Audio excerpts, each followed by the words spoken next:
Hi, I'm Rochelle, and you're listening to Box F1 Pod.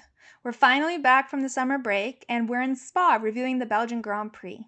But first, it's time for our digital warm-up. Lap 1, F1 news. F1 confirmed today that the Belgian Grand Prix is staying on the calendar for 2023, so we'll be back next year. Hopefully, there won't be as much rain as last year, but I'm happy that it's staying on the calendar. All right, lap 2, off the grid. So we're going to quickly recap some of the tail end of summer break that we didn't get to a couple weeks ago, as well as what's been happening this weekend. So Daniel finally went public with his girlfriend Heidi, which was a shock. Just kidding. Everyone already knew or suspected for like the whole last year that they were together, but it's cute that they went public, and I'm very happy that something is going well for poor little Daniel. But we'll get into that in a bit. Also, last year we got some summer break crossover with Nikki and George, who vacationed together, and then they ran into Charles and his girlfriend. But this year there were no crossovers, though they did note in the press conference that both Nikki and Pierre were in Greece. But as Nikki put it, I was on the relaxing island, and Pierre was on the party island, and Pierre lulled. In other news, Mick and Seb hosted a charity football or soccer game in Germany, which was wholesome and lovely for many reasons. First, there was an adorable video of both Seb and George coming out with little kids at the beginning, which I know happens in all football games, but it was just really cute. Okay, so lots of German athletes participated, and their pictures together killed me. There's this picture of Mick and Seb, as well as a German football player named Mats Hummels, and a former basketball player, Dirk Nowitzki, who was actually like a co-host. And it just took me out because you don't realize how small F1 drivers are until they stand next to other humans. And like, they were small compared to like Matt Hummels, who's like an average human being. Next to Dirk, they were tiny. Like I know Dirk is giant, but it was just kind of comical how small F1 drivers actually are. But the most wholesome bit of all of this was that the entire charity game was raising money for two charities: the Dirk Nowitzki Foundation, which raises money for children's health, well-being, and education, and it's also part of Michael Schumacher's foundation, and they were raising money for it, called Keep Fighting Initiative, which focuses on helmet and road safety as well as brain research. So it was obviously arranged by Mick, and it's just like a very wholesome activity from the most wholesome little boy alive. Not to call Mick a little boy, but he's just so sweet. And him and Seb together are just so sweet, and I just love it all. All right, in other news, Valtteri's birthday was today. He turned 33. Alfa Romeo surprised him with a room full of balloons, and Valtteri looked very happy, but there was no cake. Like, they had so many directions they could have gone. They could have gone bucket hats. They could have gone butts. They could have gone biking. Wow, Valtteri's really into the bees. Regardless, there were a lot of cake options here, but they went for balloons. Also bees. Okay, anyway, it was fun, and he looked so happy, and honestly, Mercedes would never create that kind of environment for Valtteri. I've never seen him that happy there. But balloons are kind of inconvenient. Valtteri DNF'd halfway through this race. Where is he going to sit? His room is covered in balloons, you know? Anyway, A+ for happiness, F for cake. Because when you DNF out of a race, you don't want a balloon, you want a cake, you know? Moving on, lap 3, silly season and Daniel. Previously on the silly season, Sebastian Vettel retired. When asked about his thoughts on the domino effect he inadvertently caused during the press conferences, he said, "I was told about Fernando before it was announced, but he didn't check F1 news during the break," which he thinks is smart. But friends still called him and told him like what was going on, but he doesn't actually know what's going on at the moment. Although I think he knows more than he's letting on. He just really wanted to make the point that he was not following F1 news. Also previously on the silly season, Fernando signed with Aston Martin without telling Alpine. And this weekend was his first time commenting on it nearly a month later. He was accused of being the center of the news cycle for the summer break, and he was like, only a couple days, then some other things happened. He also defended his move to Aston Martin, saying that in sports, you win or you don't. And if you're not first, you're not winning. Which, did he watch Talladega Nights during this break? Because he's straight up just quoting Will Ferrell. Anyways, his point was that despite Alpine doing well, they're not winning. So moving to Aston Martin, even if they're lower down in the rankings right now, it's not actually a step down. It's more like a lateral move. And it's a lateral move on paper, but he sees it as a move up because he's being given the opportunity to be part of their project for several years. The project seems very attractive. They have really great people on board. So he's happy to grow together with them, which I think was his biggest issue with Alpine, is that they wouldn't give him the chance to stay on for more than a year at a time. He was asked who called him. He wouldn't admit who it was, though we all know it was Lawrence. Mike Crack said during his press conference that the reason they went with Fernando is because he has a combination of speed, hunger, and experience, which I think is a great way to put it. Fernando also said that he would have stayed at Alpine otherwise because, this is a quote, what we achieved together won't only be a part of Renault's history, but a part of Fernando's history. But ultimately, he thought it would be good for him to move over for the next generation, like Oscar. And he specifically named Oscar, which I feel like Fernando's trolling everyone, honestly. Like, this entire story is all well and good, but it probably would have been more believable if Alpine hadn't been blindsided. There's definitely tension there at some level, even if no one's going to admit it. Otmar said that he doesn't feel let down. Okay. Also, in response to Fernando claiming that he told everyone but Otmar about his move, which he did, Otmar says that he told some people 15 minutes before the press release came out, which doesn't really count as telling them beforehand. And there wasn't enough time to call 3 people 15 minutes before. Also, he was asked about Fernando trolling him on social media because Otmar said in an interview that he couldn't reach Fernando because he was on a boat in Greece somewhere. And then Fernando posted pictures of himself at home. And Otmar was like adamant. He's like, me and Fernando have a great relationship. And I thought he was in Greece because when he left, he was like, hey, we don't have to rush this decision. I'm going to be on a boat in Greece. And then apparently Fernando invited him for a coffee on his boat in Greece. And Otmar was like, sure, if I happen to be there, I'll pop over. What is this plan? This all sounds like bullshit. Anyway, other things that happened so far in the silly season. Alpine announced that Oscar would be driving for them. And then Oscar announced that he would not be driving for them, actually. And Otmar, I think he thinks that he gave a really good explanation for this. But he says that he was with Oscar before the announcement. He was like wandering the halls and found him in the simulator. He was wandering the halls and just like found him in the simulator. And was like, hey, Oscar, we're going to be announcing that you're driving for us. And Oscar was like, cool. I'm so happy and thankful. And so Otmar was very confused by his tweet the next day. Also, I'm a little confused how he could have been in the simulator when, by all accounts, he was in Australia when the news dropped. Unless the simulator is virtual and he logged on and DM'd him. I don't really know what this story is. But after Oscar made that announcement on Twitter, it became obvious that Oscar had actually signed 2 contracts that were found both legal and active, and one was with Alpine and one was with McLaren. And so because we now knew that Oscar had signed a contract with McLaren, obviously people became suspicious about Daniel's future with the team. And so now we moved on to present day, and the latest updates that have happened is that Daniel was officially fired by McLaren. Social media went off. I like, everyone kept posting about it. F1 interns everywhere were clearly frantically searching for sad pictures of Daniel, and there were like 2 of them. So the same 2 pictures were circulating. Daniel also posted a video himself on Instagram that was actually like the definition of smiling through the pain, because he was trying really hard to smile, because I don't think Daniel can exist in any other way. But his eyes looked like they were just filling up with tears the whole time.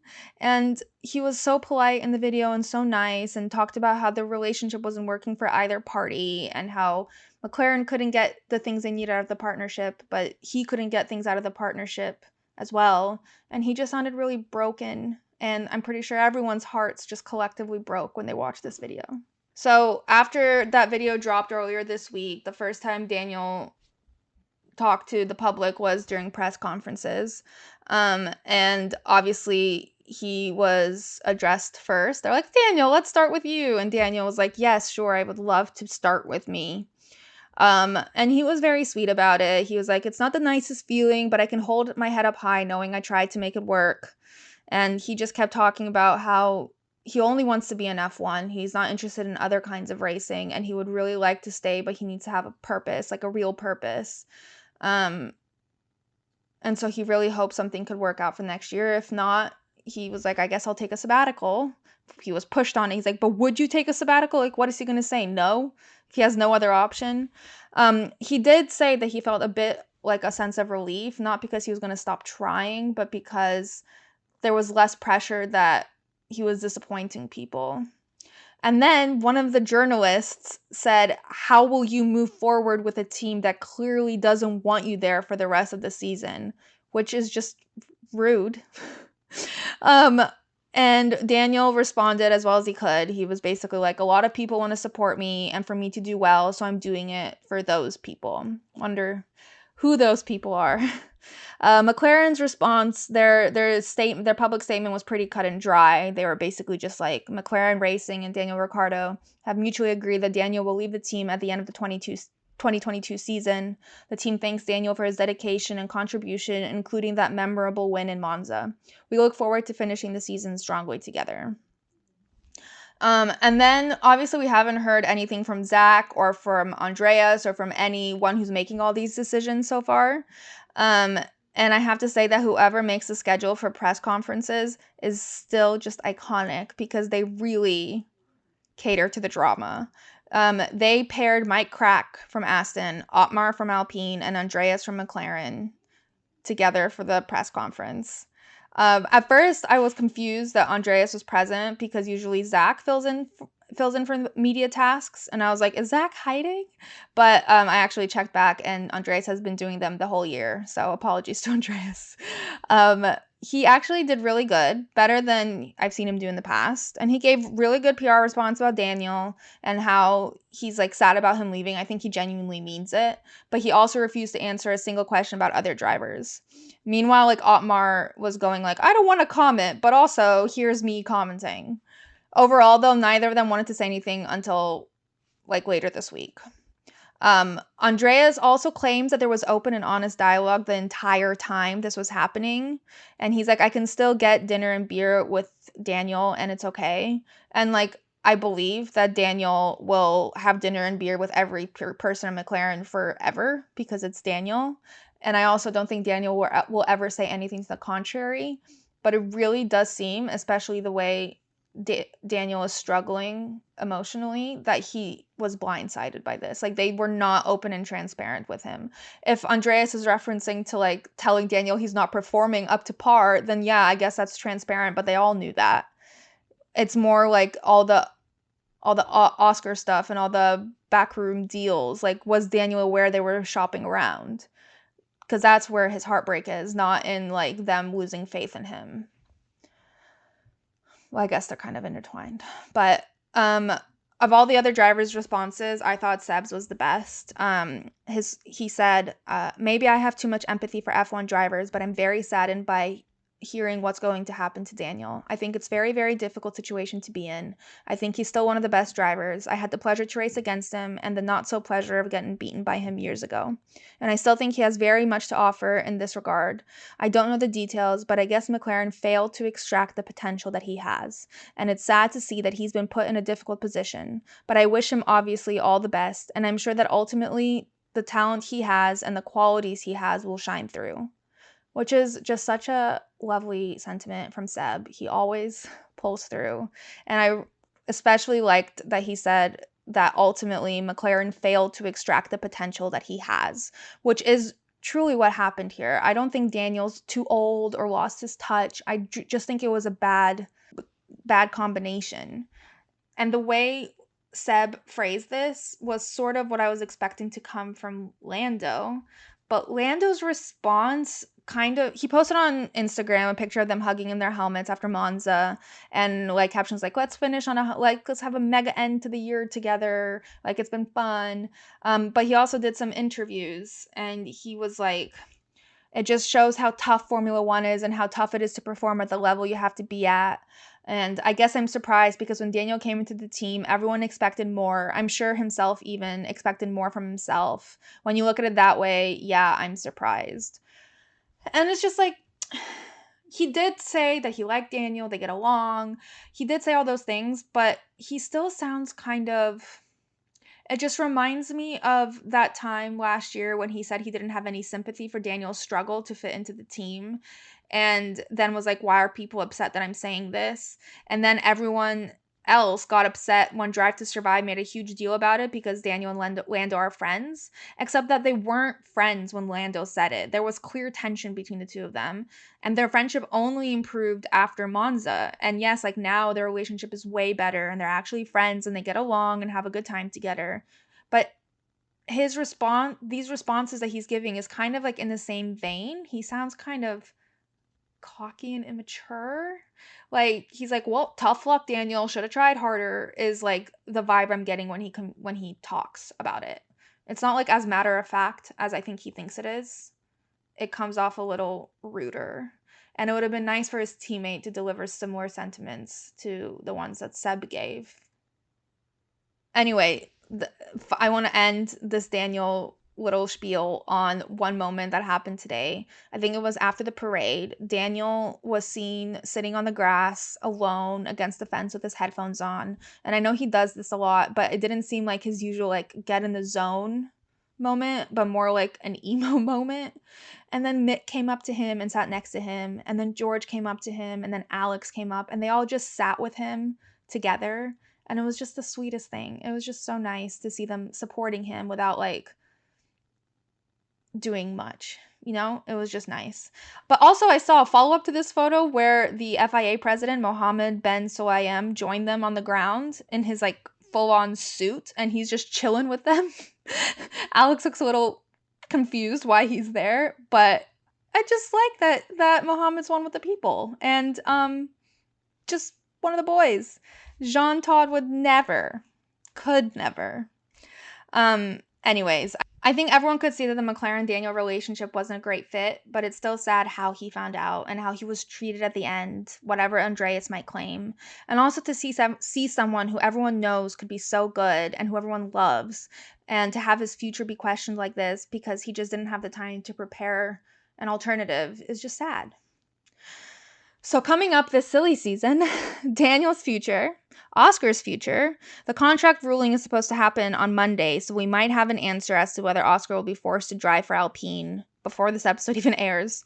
Otmar refuses to discuss a different possibility until the ruling comes in. He's also confident they will get it, but I'm confused why they would want Oscar after this. He's clearly not committed to the team. Also, my French friend calls him pastrami because he's so offended by this slight to F1's only French team. But, like, also, I'm like, who wants Oscar other than Zach and Otmar? I know, like, I don't know that much about him, and I'm sure he's a really good driver. And I'm also, like, not as anti-Oscar. I'm not, like, a pastrami level as my French friend is. But I do know I want Mick and Daniel in F1 over Oscar. So still up for grabs is Alpine's second seat. Assuming Oscar doesn't drive for Alpine, they need to fill it. Otmar claims that he has a list of 14 people. I don't know how anyone is taking that list, that like number seriously, because where would he even find 14 contenders? It sounds more like this is like a fantasy team. Like it has Max, Lewis, Senna, dead or alive. Everyone's on this list. Realistically, the list does include like Daniel and Mick and I guess Oscar technically, and probably a couple of other drivers I haven't accounted for yet. But other rumors are that Esteban is fighting really hard for Mick to be the second seat. They are best friends. So that would be fun. But other seats that still need to be filled are AlphaTauri's second seat, which is currently held by Yuki, Alfa Romeo's second seat, which is currently held by Guan Yu, McLaren's second seat, which Daniel's already been fired. So if Oscar's Alpine contract is ruled as valid, then Zach will need to scramble for someone. So it's good that he has like this roster of young men at his disposal. And then we also need to fill Williams' second seat, which is currently occupied by Nikki, and Haas's second seat, which is occupied by Mick, but his negotiations have been halted for some reason. So that's still TBD. Okay, lap 5 outfit of the day. Guan Yu wore green Puma track pants and a green Prada windbreaker, which is actually pretty impressive because they're completely different brands, but they look remarkably identical in color. He also wore white Prada sneakers, and he just looked cool, like as always. Also, during the press conference, Guan Yu said he started his summer break by going straight to work to do a bunch of photo shoots. And we've seen him post a lot of his magazine spreads, but I love that this is like a second job for him. Like he's so good and so natural with fashion that he's able to monetize from it. So I love that for him. Lewis also went green on Thursday, though his is like more of a cabbagey green. It's really cool and it looks like a very light outfit. It's by a designer called Joan, and it's straight from the runway. Also, I thought it was kind of funny because Guan Yu and Lewis were in the same press conference group, and they both obviously had to change into their team tops. So they're both just sporting these baggy green pants down below.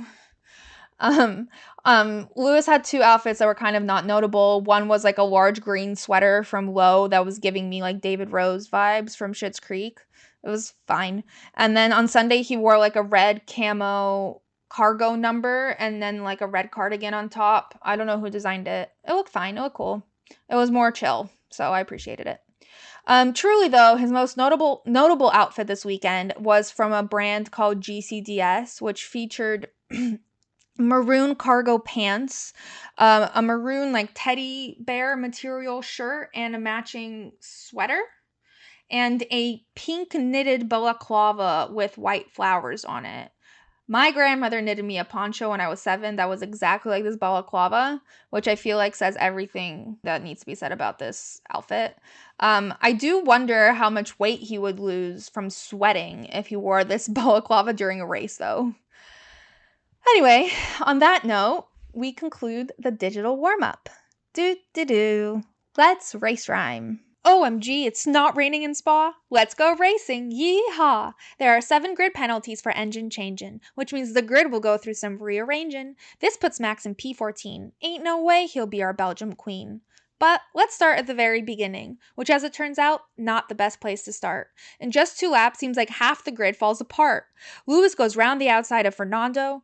Don't you know you never go around the outside of Fernando? Alonso has nowhere left to go, which pushes Lewis up and out of the race, despite that tow.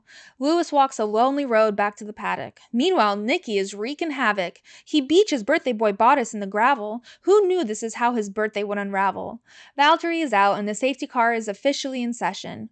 Ooh, Charles, so... tires. Question?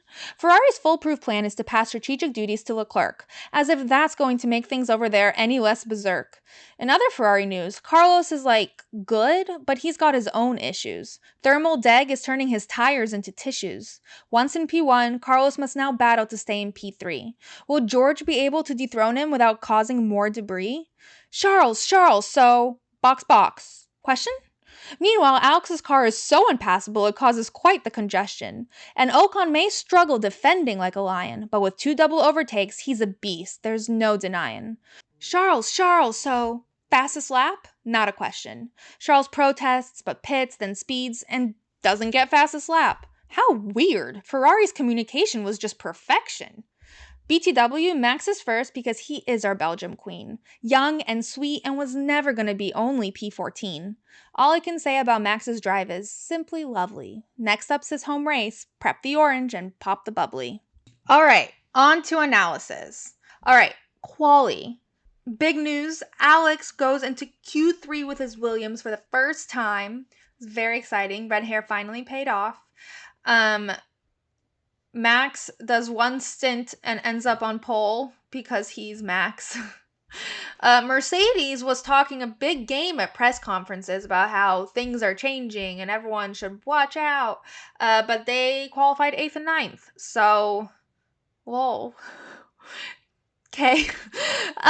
Also, brief moment in quali that made me facepalm. Charles asked why he was put on new tires, and his engineers go, "Oops, mistake."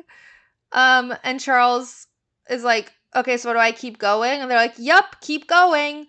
But that last lap was kind of pointless and just stupid to waste tires on. But not gonna tell Ferrari how to do their job. So the final top 10 after qualifying was Max, Carlos, Checo, Charles, Esteban, Alonso, Lewis, George, Alex, and Lando.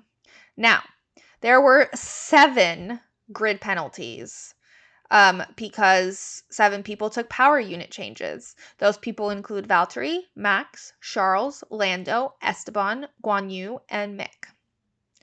So now that's so many people that and because it starts from the top, the whole thing gets screwed up. So the entire qualifying qualifying grid is out the window, and the official starting grid is Carlos in P1, followed by Checo, Alonso, Lewis, George, Alex, Daniel, Pierre, Stroll, Seb, Latifi, Kevin, Yuki, Valtteri, Max, Charles, Ocon, Lando, Guan Yu, and Mick.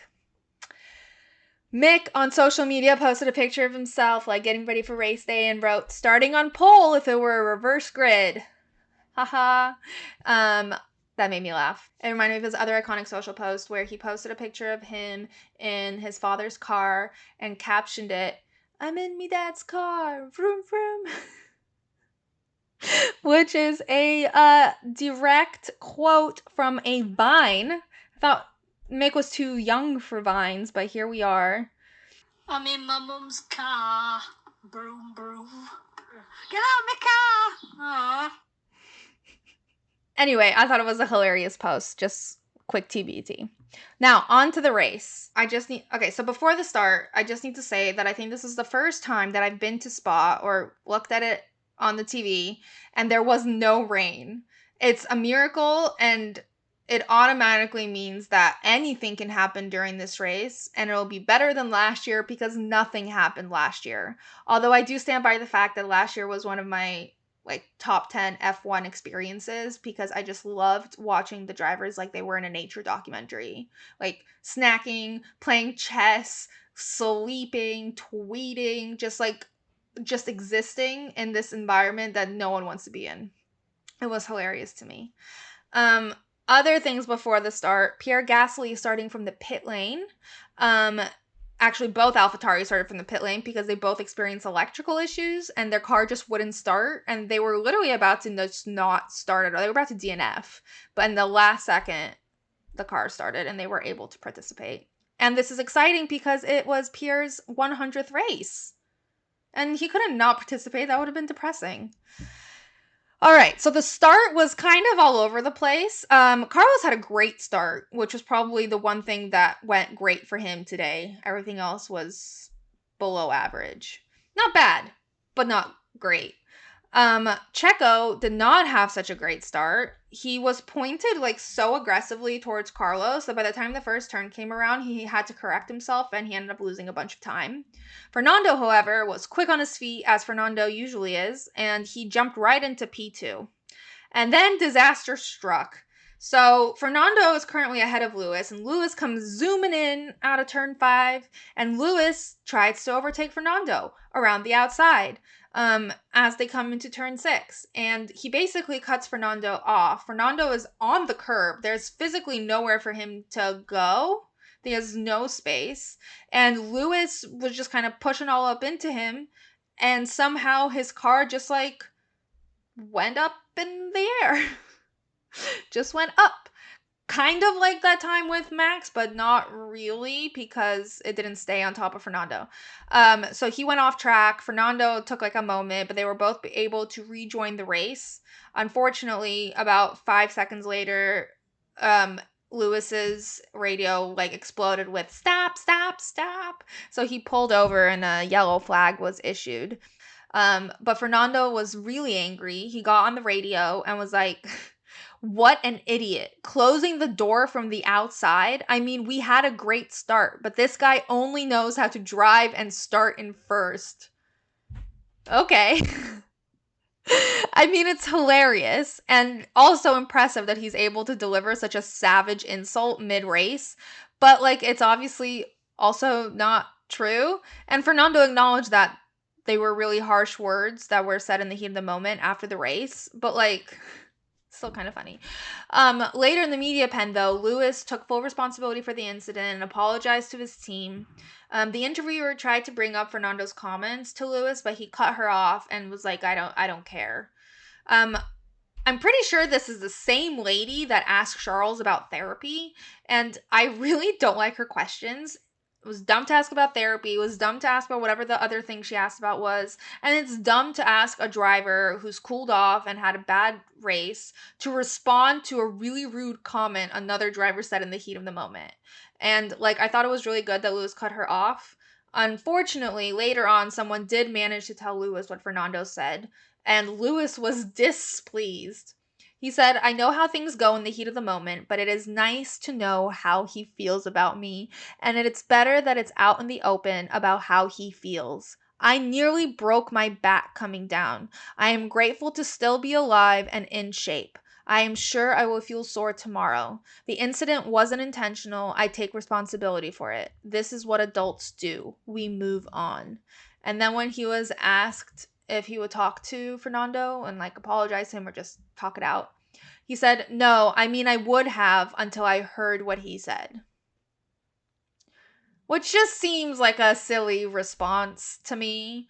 Yes, it's annoying what Fernando said. If someone said that about me, I'd be peeved. But also, after taking a few minutes to reflect, it was said in the heat of the moment. Fernando didn't really mean it. And like implying that Fernando calling him an idiot when he almost broke his back, as if that's why Fernando was calling him an idiot, just seems kind of dramatic.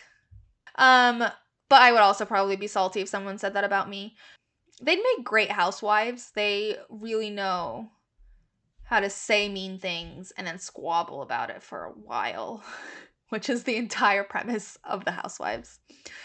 Okay, so other incidents. Nicholas Latifi and Valtteri Bottas.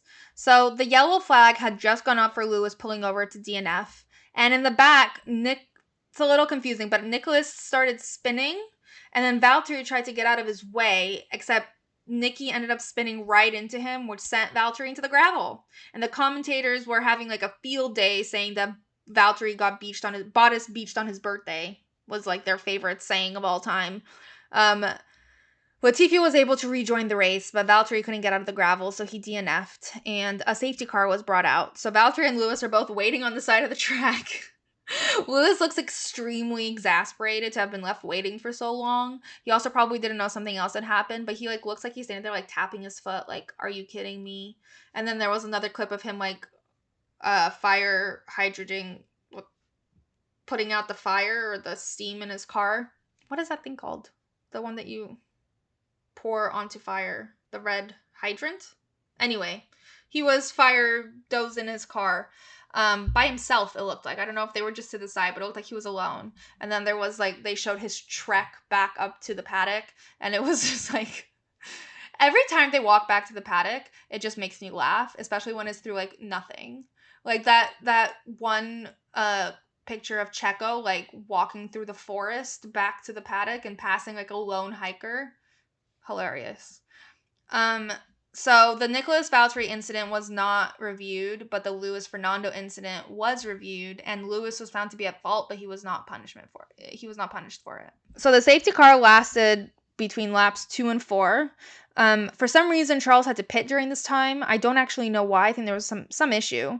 But it's like a really early pit. It's lap 2. He did get on the radio afterwards and ask if this could be his only stop, and the engineer said they'd get back to him, which is a go-to response for Ferrari. I'm not sure they ever got back to him, but the answer was clearly no, because that was not his last box. And he ended up coming out from this one in P16. All right, let's quickly talk about Max, since there's not actually much to say other than giving him a standing ovation and pouring orange steam in his face.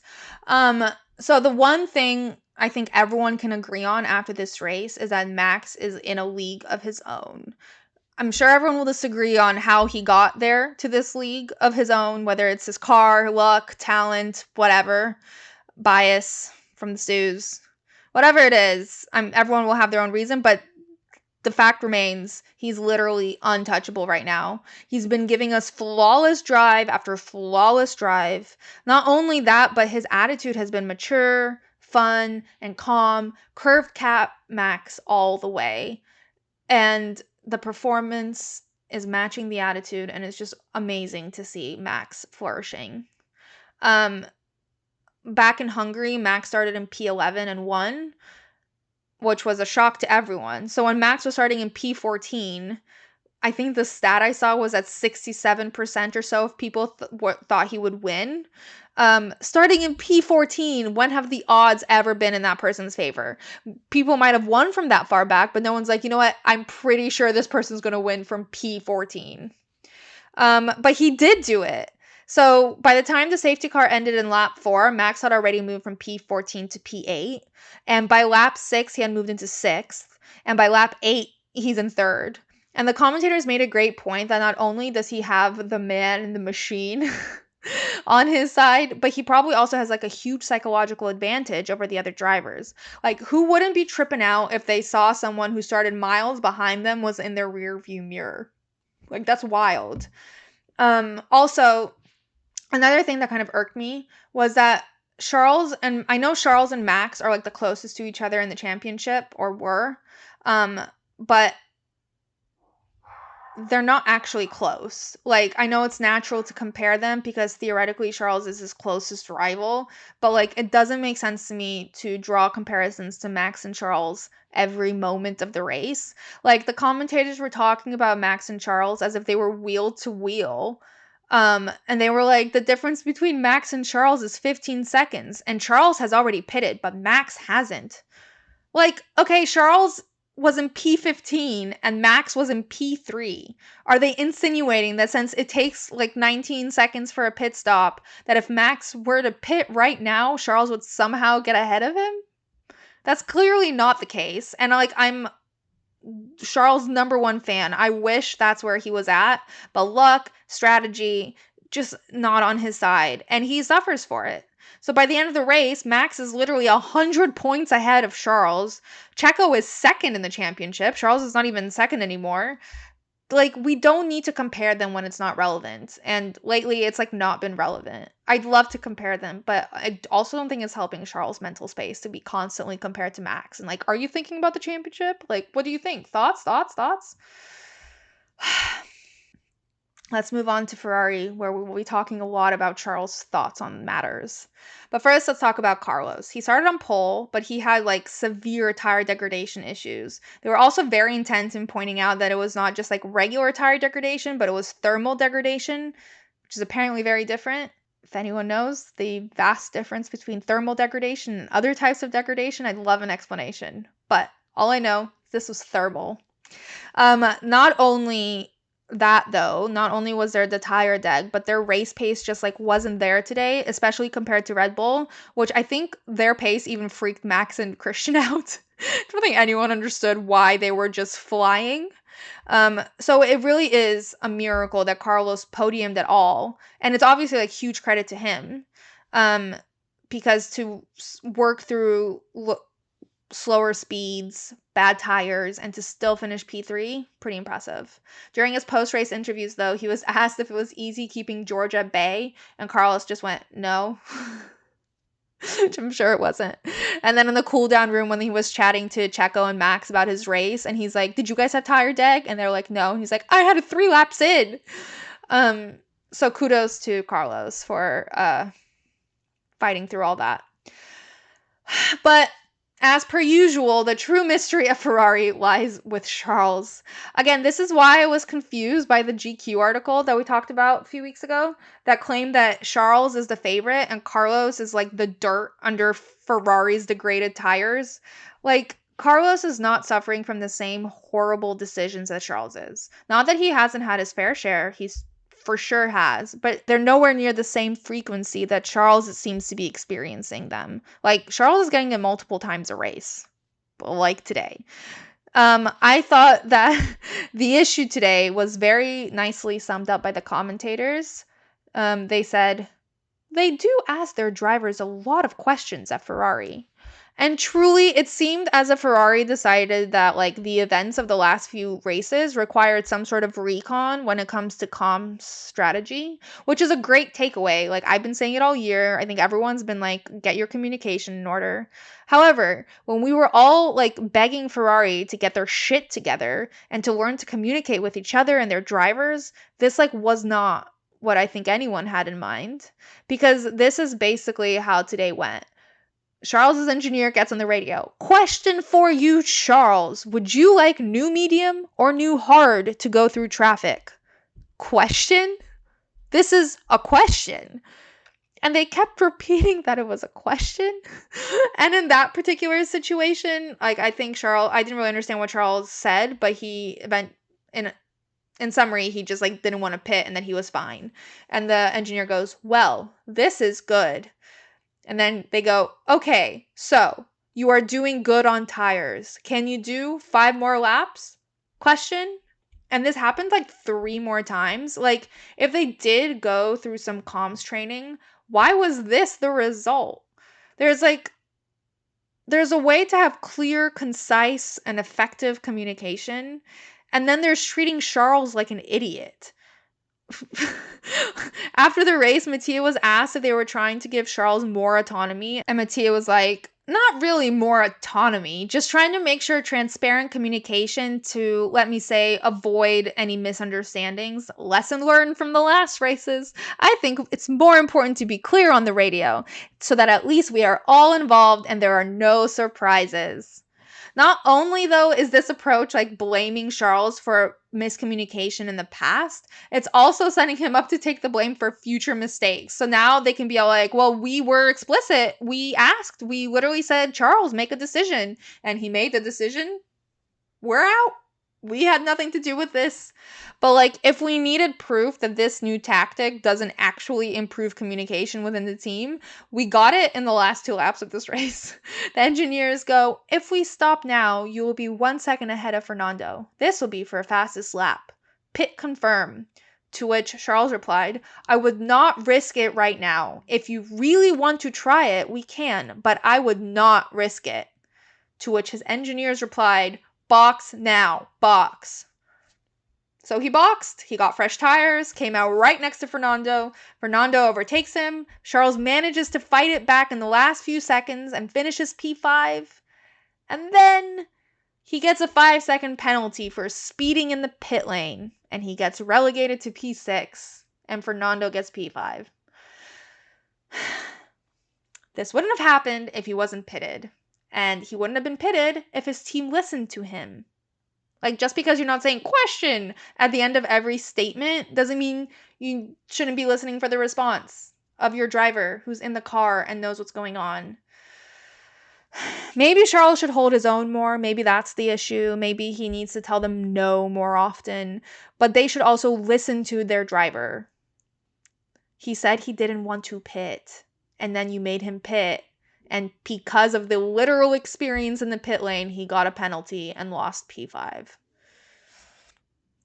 Fernando's response to all of this was really funny. He said, when Charles came to box for a fastest lap, I was quite surprised. Ferrari always does some strange strategies. Same, Fernando.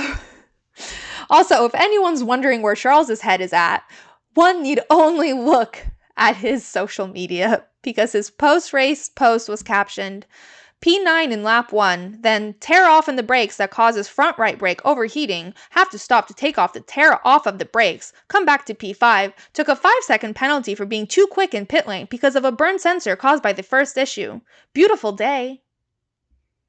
It is a beautiful day. It's a lovely day, Charles. A couple of other standout moments. George, I think considering his teammate DNF'd in lap 1, George had a lot to deliver on this race, and he did. He vied for podium and got really close, especially with Carlos's tire issues. He could have done it, but he ended up in P4. He did spend a bulk of the race just kind of alone in P3, zooming along. So, as always, Mr. Consistent delivers. And did you guys know that he has finished in the top 5 every race besides the one he didn't finish? Next up, Alex. I think he had a pretty good weekend as well. Not only did he make it into Q3 for the first time with Williams, but he also fought for point position the entire race and came away in 10th. He was also really difficult to overtake, and really he's getting this shout out because of his Instagram post where he photoshopped his car to be the width of the track and captioned it, P10, baby. Alex is always winning social media on merit. All right, next up, Pierre. He started in the pit lane, finished P9, which is amazing, and I love that this happened on his 100th race. That's a great momentous achievement for him. Well, it's not momentous. It's a great achievement for him. And then Esteban. He truly is the best of the rest, though. And I honestly still forget Ocon is there half of the time, which makes me feel bad because he's actually really good. And he's clearly learned a lot under Fernando's tutelage because some of his moves are just wild for someone I forget exists half the time. Like today, not only did he go from P16 to P7, he pulled off 2 double overtakes. Like, as in he overtook 2 cars at once, twice. The second time it was with Pierre and Seb, and it was just such a great moment. It was so cool. So, shout out Esteban. I remember you. I know you exist.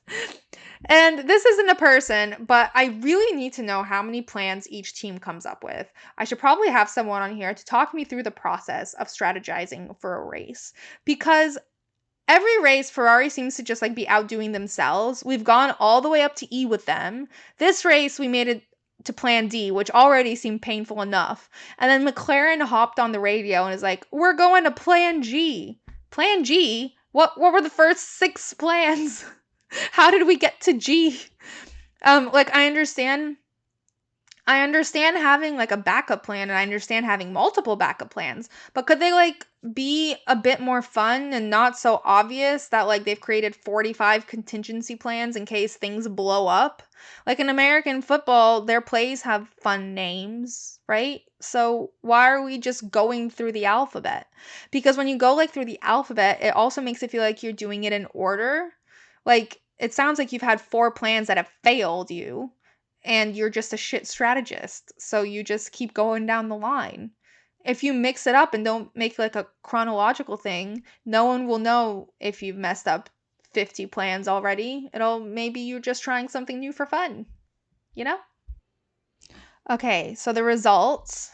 By the way, I never thought I'd have the Dutch national anthem memorized, but here I am. Da, da, da, da, da, da, da, da, da, da.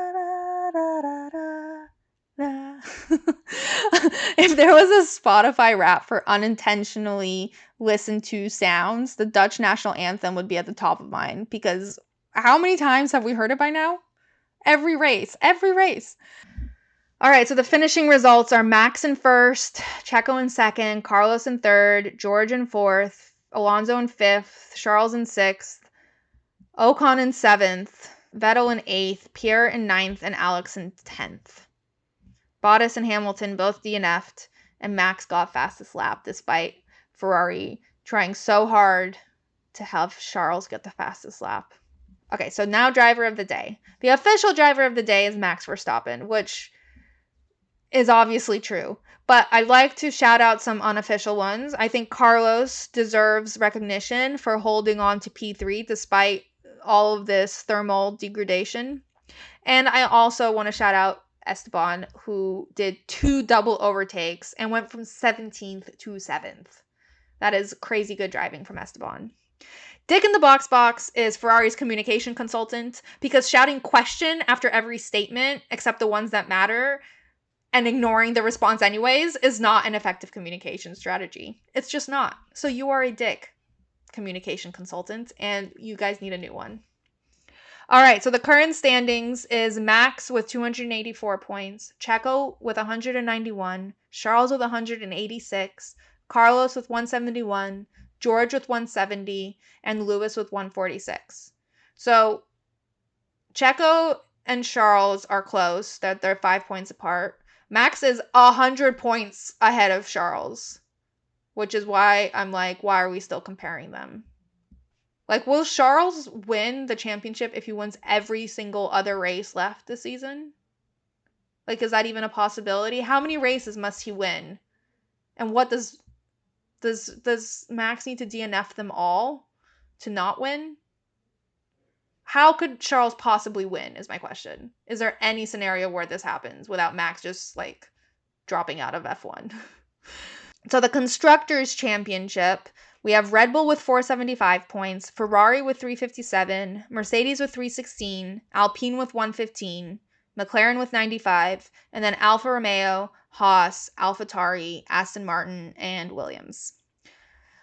All right, well, that's it for the Spa Grand Prix. We are back next week for the Dutch Grand Prix, which should be very orange and very DJ-y and very fun. I will do my best to get a pre-GP episode out on Thursday, and I know I've been super behind on doing double episodes every week, but full honesty, it's a big time commitment when I'm doing it alone. And so I was mulling over the idea of possibly starting a newsletter and have it like supplement episodes, but also so you have something on the days that I'm unable to record an episode for the preps. I will always record a race episode. No worries. But let me know what you guys think. If you're interested in a newsletter, if you're not interested in a newsletter, just something I thought that could be fun for the content that I don't have enough time to get to during an episode. I could link all the stuff that I mentioned so that you could physically see what I'm talking about, all that fun stuff. So let me know your thoughts. As always, follow Box F1 Pod on social media to keep up to date. And reach out with any thoughts or opinions because I love hearing from all you boxes. Until next week, Box.